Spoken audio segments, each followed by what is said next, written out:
Ah, so now they're saying your name again. Not loudly, not publicly, not in the way they used to, but quietly, inside conversations.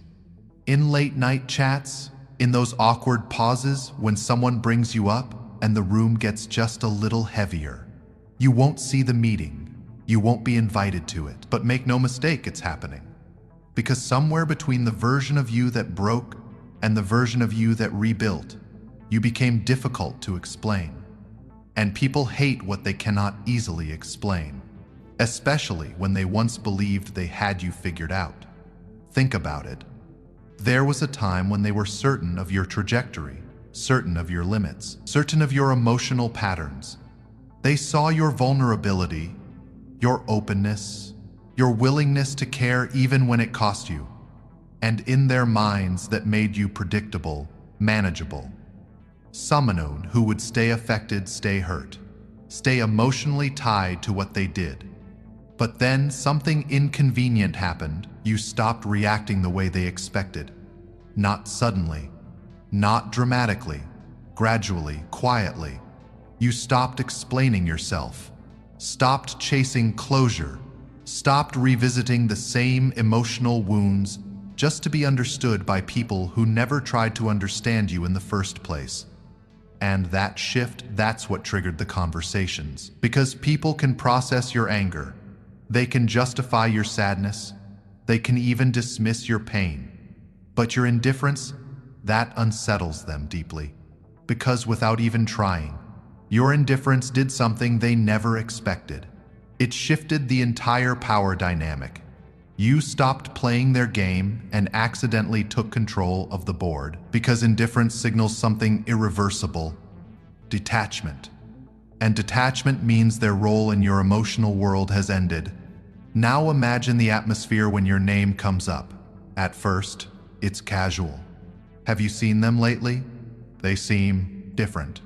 Then comes the justification phase. I always knew they'd be fine. They were always strong. I never had an issue with them, honestly. Statements designed less for truth and more for self-comfort, because admitting the full reality would require something difficult, acknowledging that they misjudged you, that they underestimated your resilience, that they participated in your lowest chapters and are now witnessing your highest ones. And that contrast creates psychological tension. You see, when someone watches a person they once dismissed grow beyond the version they remember, their mind has two options: respect the transformation, or rewrite the past. So they revise the narrative. They soften their actions in their memory, downplay their absence, reframe their behavior as misunderstood instead of what it actually was. Not because they forgot, but because remembering clearly would force them to confront the role they played. And confronting that truth is uncomfortable, especially when you're no longer reaching out, no longer reacting, no longer emotionally available in the way you once were. Because your silence now carries a different meaning. It is not pain, it is distance. And distance creates curiosity. They start watching from afar, not always obsessively, not always intentionally, but enough to notice the changes. The way you carry yourself, the way you speak less, but with more intention, the way your energy feels grounded instead of fragile. They notice you're not performing your healing, you're living it. And that is far more powerful, because performative growth seeks validation. Real growth moves quietly, without announcements, without explanations, without the need to prove anything. Now, here's the part they struggle to accept. You didn't rise to prove them wrong. You rose because staying in the same emotional place was no longer sustainable. You rebuilt because you had to. You evolved because stagnation would have destroyed you. You healed because survival demanded it.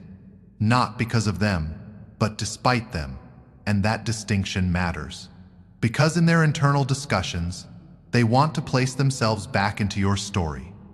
They want to believe they were part of your journey, part of your development, part of your transformation, when in reality, They were part of the storm, not the shelter.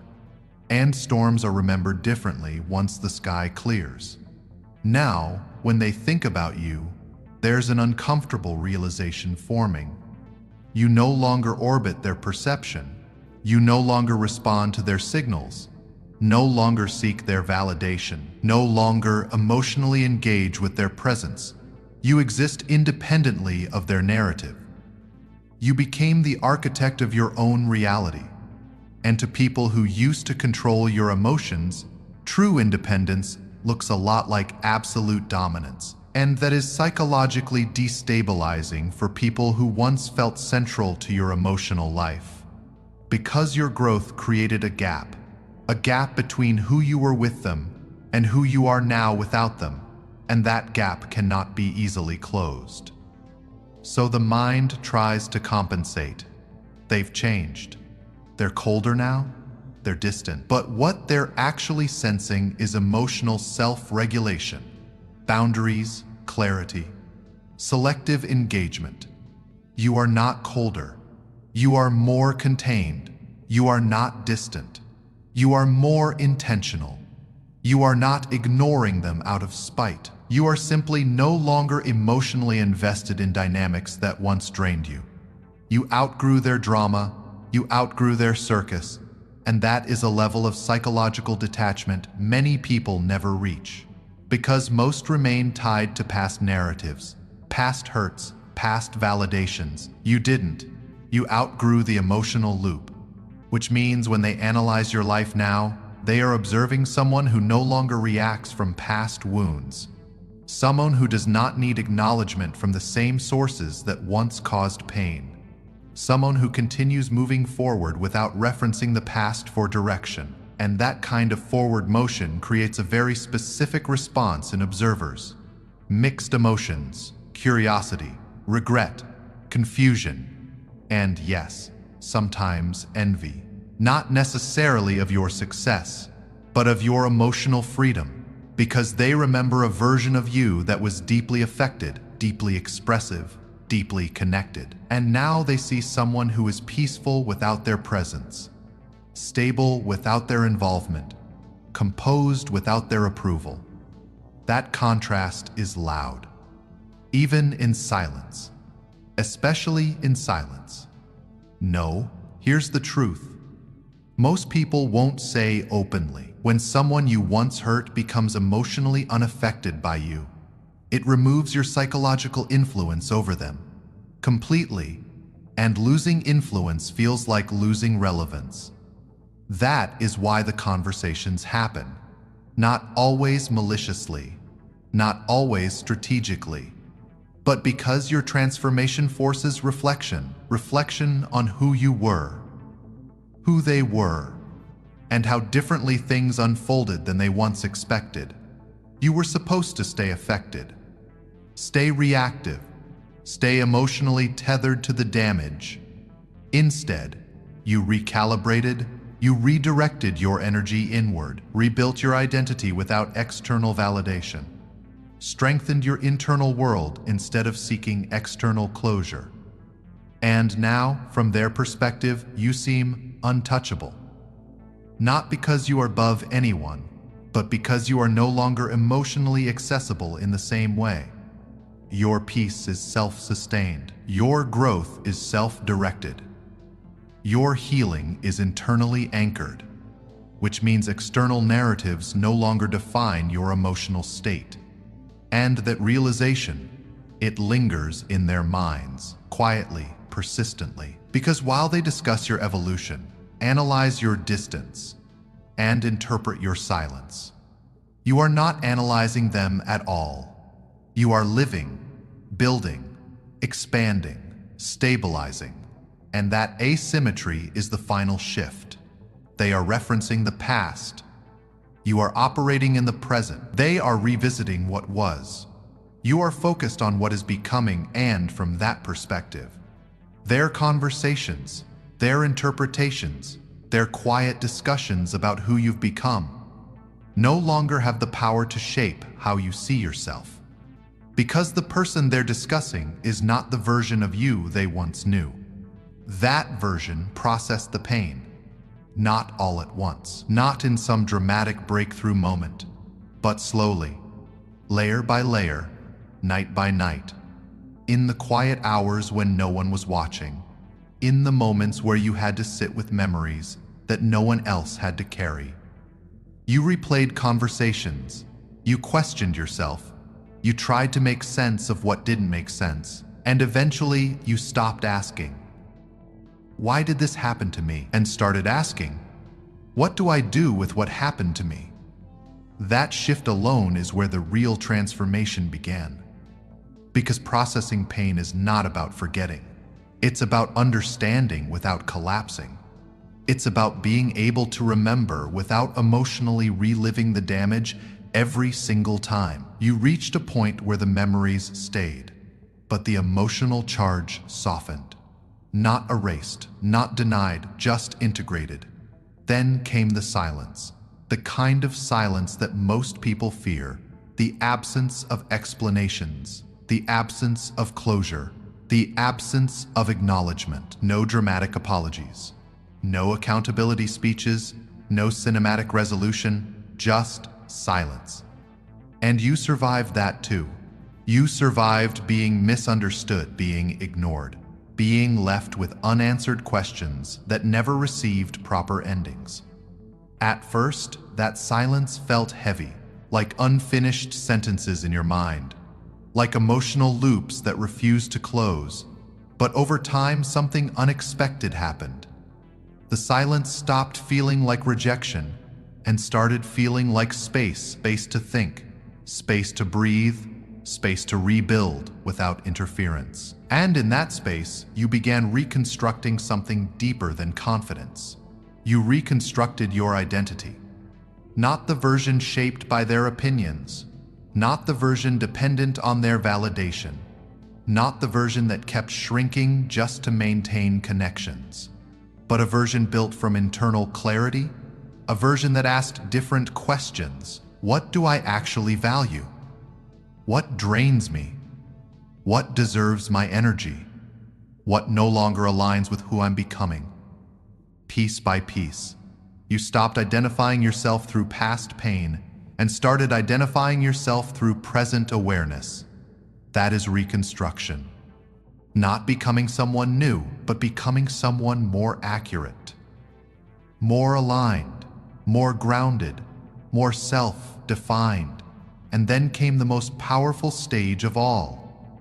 You moved forward without needing an audience.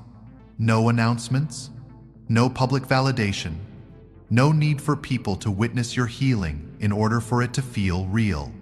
Because real growth does not require spectators. It happens internally before it ever becomes visible externally.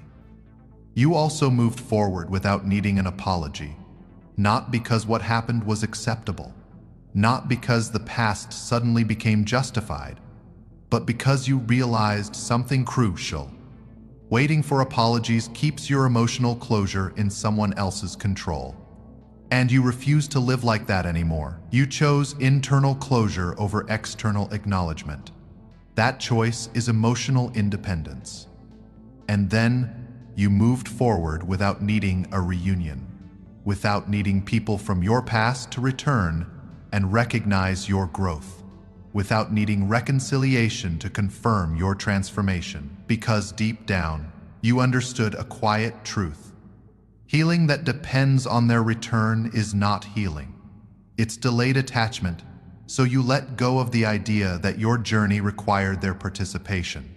You stopped needing them to see your progress, stopped needing them to validate your strength, stopped needing them to admit what they did. And once you stopped needing those things, your energy stabilized. Which is why, whether they speak about you or not, your direction remains unchanged. You are no longer adjusting your path based on who is watching, no longer accelerating to prove something, no longer slowing down to be understood. You move at your own pace now, calm, not emotionally rushed, not reactive to noise, not shaken by distant opinions, focused on your growth, on your peace, on the life you are building, rather than the past you already survived, unaffected, not in a cold way, not in a numb way, but in a regulated way. You hear things and they don't destabilize you. You remember things and they don't control you. You encounter reminders and they don't pull you backwards. That is emotional stability, and that quiet consistency, that is the clearest evidence of real healing. Not dramatic speeches, not loud declarations, not performative strength. Consistency, the way you show up every day, the way you protect your peace, the way you no longer reopen wounds just because someone else mentions the past. You respond with composure instead of emotional spirals. You maintain boundaries instead of over-explaining yourself. You continue forward even when the past occasionally echoes. And over time, that consistency builds something powerful. Trust in yourself, trust in your judgment, trust in your resilience, trust in your ability to navigate life without falling apart the way you once feared. That is how you know how far you've truly come. Not because life became easier, but because you became steadier. Not because the past disappeared, but because it no longer dictates your present. Not because people changed, but because your internal foundation did. And when your foundation changes, everything else loses the power to shake you the way it once could. So now, you don't need reactions to confirm your growth. You don't need recognition to validate your evolution. You don't need closure to justify your healing. Your calm is the proof. Your focus is the proof. Your emotional steadiness is the proof. And that quiet, unwavering consistency is not just growth. It is transformation that became permanent. Because in the end, they realized something terrifying. They couldn't control you. They couldn't break you. And by completely mastering your own mind, you forced them to do the one thing they never intended. In the quiet of their own thoughts, they held a secret, and your silence crowned you their king.